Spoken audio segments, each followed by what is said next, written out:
एक राम दशरथ का बेटा, एक राम घट घट में बैठा, एक राम का जगत पसारा, एक राम सबसे न्यारा। इसमें जो प्रथम राम है उसके बारे में रामायण जी में पढ़ते हैं। अन्य 3 रामों का वर्णन किस ग्रंथ में पढ़ सकते हैं? राम 3 नहीं है, 2 नहीं है, राम एक है। एको ब्रह्म द्वितीयो नास्ति, परमात्मा एक है। उनके रूप अनंत अनंत हैं। यहाँ तो 4 की बात है। हरि अनंत हरि कथा अनंता, बहुविधि कहहि सुनहि सब संता। भगवान के अनंत अनंत रूप हैं।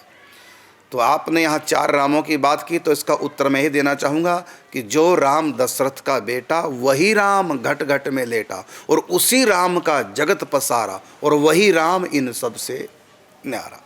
न्यारे का मतलब, एक तो माया में भगवान आते हैं राम कृष्ण के रूप में, तो उस समय नर लीला करते हैं, और ब्रह्मा विष्णु महेश के रूप में, दुर्गा गणेश के रूप में वो देव योनि में आए, तो वहाँ देवताओं जैसी लीला करते हैं। और एक उनका रूप है वैकुंठ में, वहाँ पर सत्वगुणी लीला करते हैं। एक उनका रूप है शिव, इसी ब्रह्मांड के अंदर शिवलोक में, वहाँ वो सबका कल्याण करते हैं। और रुद्र रूप में तमोगुणी लीला करते हैं, संहार करते हैं।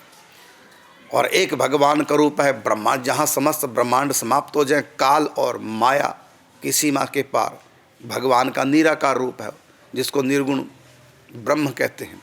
और एक रूप भगवान का इन सब से आगे पर व्योम में जो सत सृष्टि है, और वहाँ भी एक नहीं अनंत अनंत रूप है। राम कृष्ण आदि अनंत अनंत भगवान के अवतार हैं। इसलिए कहा कि हरि अनंत हरि कथा अनंता, बहुविधि कहहि सुनहि सब संता।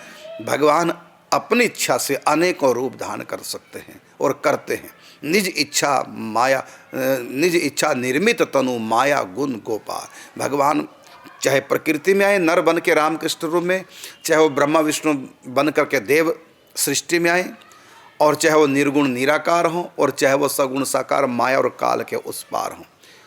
उनके रूपों की कोई गणना नहीं कर सकता। इतने रूप होने के बाद भी वो एक ही हैं। एको ब्रह्म द्वितीयो नास्ति, परमात्मा एक है, 2 4 नहीं। और रही बात कि इनका वर्णन कहाँ है, इन सब रामों का वर्णन हर ग्रंथ में मिल जाएगा। रामायण पढ़ लो, वहाँ भी निर्गुण निराकार सगुण साकार की चर्चा वहाँ भी है। कहा ना कि बिन पग चलहि सुनहि बिन काना, मन उनका शरीर नहीं है। रामायण में लिखा गोस्वामी तुलसीदास जी, बिन पग चलहि सुनहि बिन काना, कर बिन कर्म करहि विधि नाना, आनंद रहित सकल रस भोगी, बिन वाणी वक्ता बड़ जोगी। ये कौन सा वर्ण है? ये निर्गुण निराकार का वर्ण है, सगुण निराकार का।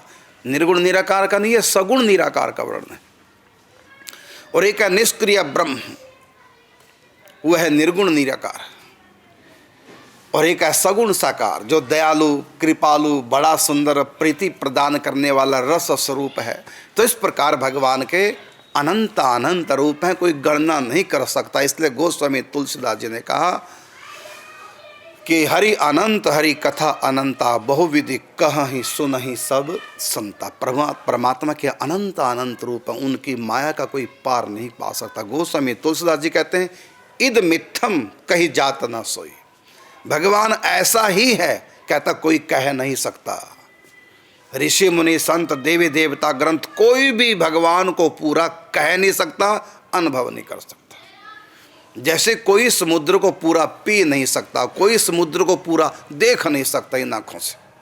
इतना बड़ा समुद्र इन आँखों से दिख ही नहीं सकता। भले समुद्र के अंदर चले जाओ तब भी पूरा समुद्र नहीं देख पाओगे। भले कितना भी प्यास लगी है, पूरा समुद्र नहीं पी पाओगे। इसी प्रकार पूरा भगवान ना कोई संत जान सकते हैं, ना कोई देवता जान सकते हैं, ना कोई ऋषि मुनि जान सकता, ना पूरा भगवान का वर्णन किसी ग्रंथ में आ सकता है। तो वो अनिर्वचनीय तत्व है। और मनुष्य की बुद्धि कैसे जान जाएगी? मनुष्य की बुद्धि अपने आप को नहीं जान सकती, वो आत्मा को नहीं जान सकती, परमात्मा को कैसे जानेगी? बड़े बड़े विद्वान भी भटक रहे हैं, लेकिन वो अपने आप को, अपनी आत्मा को नहीं जान पा रहे। बड़े बड़े वैज्ञानिक क्या क्या खोजें कर रहे हैं, लेकिन वो आत्मा को नहीं जान पाए, खाक परमात्मा को जानेंगे।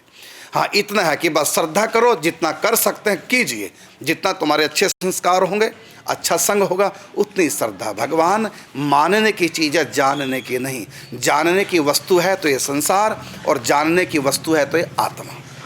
भगवान जानने की वस्तु नहीं, भगवान तो मानने की वस्तु है। वो प्रीति की वस्तु से प्रेम कीजिए।